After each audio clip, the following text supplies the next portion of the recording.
Nolan's deal with Universal isn't a normal paycheck. The man pulled a $20 million advance up front against 20% of the studio's gross box office take, first dollar, before the studio even starts subtracting expenses. He keeps 15% of that for himself.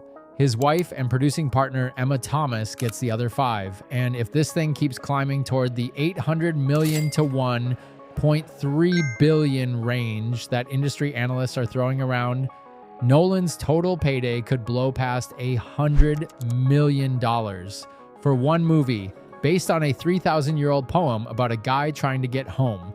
So yeah, love it or hate it, audiences are showing up in numbers Hollywood hasn't seen in years, and it's currently sitting at an 8.5 out of 10 on IMDb off more than 200,000 votes. But not everybody's clapping, and the loudest guy throwing punches right now happens to be the richest man on the planet. Elon Musk, yeah, the freshly minted trillionaire, has been dragging this movie for months, and this week he leveled all the way up. He posted a clip on X generated by his own AI video tool and flat out announced that by the end of the year, his outfit is dropping a full-length Odyssey of its own, one he claims will be historically accurate and true to the source. Translation: the anti-Nolan version. And he didn't stop there. Someone in his replies floated the idea of just handing Mel Gibson $100 million to make his own adaptation. Real armor, real ships, dialogue entirely in ancient Homeric Greek, no modern spin whatsoever. And Musk basically co-signed the whole thing. So why's Musk this obsessed with torching a movie that's making this much bank? Rewind to January. He backed a post calling the casting of Lupita Nyong'o as Helen of Troy a slap in the face to the source material. Then in May, he doubled down, agreeing with a conservative commentator who said Nolan only cast her to dodge racism accusations. Charming. Here's the kicker though, none of this backlash has cost the movie a single dime. People are still buying tickets like it's a damn Marvel premiere, so love him or hate him, Musk's the one throwing tantrums on the sidelines while Nolan's counting his 100 million. But Musk isn't even the only guy trying to one-up this thing. Days before Odyssey even hit theaters, some scrappy indie studio called Fanta Zero quietly dropped their own version called Odyssey's Fall. 135 minutes made entirely with an AI video generator directed by a guy named Ash Kosha in just 3 months. No massive crew, no 9-figure budget. The whole thing ran on 12 human faces they scanned into the system. One actual professional actress, a couple of models, a self-portrait of the director himself, and a producer who's literally never acted a day in his life but got fully digitized anyway. The studio isn't dumb enough to think they're beating Nolan at the box office.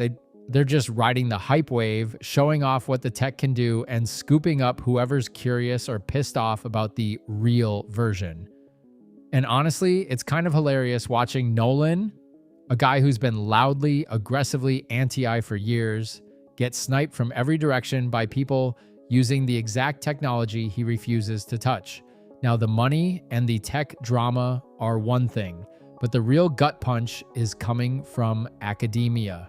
Emily Wilson, the translator whose acclaimed 2017 take on Homer's original poem was reportedly Nolan's own inspiration for this movie, is out here absolutely roasting the finished product. And no, she's not pulling punches because she's polite. This is her second public swing at the film. Wilson's whole argument is that the movie completely swaps out the ancient Greek concept of kleos, glory, honor, the whole warrior legacy thing that defined the entire heroic ideal, and replaces it with something way more therapy session. In her words, this version of Odysseus is a guy wrestling with guilt, trauma, and shame over what he did in the war, practically begging for medication to cope, barely functioning as a warrior at all. She points out the original Odysseus was driven by straight-up glory, wealth, and plunder, none of this modern soul-searching. Her take, Hollywood just can't stomach moral ambiguity from 3,000 years ago, so they sanded Odysseus down into somebody audiences could root for and lost the entire point of the character in the process. So between Musk cooking up his own version, an AI studio beating everybody to the punch, and the actual translator behind the movie publicly torching it, you'd think the reviews would be a mess. And here's where things get suspicious. On Rotten Tomatoes, Odyssey is sitting pretty at 94% from critics. Basically untouchable.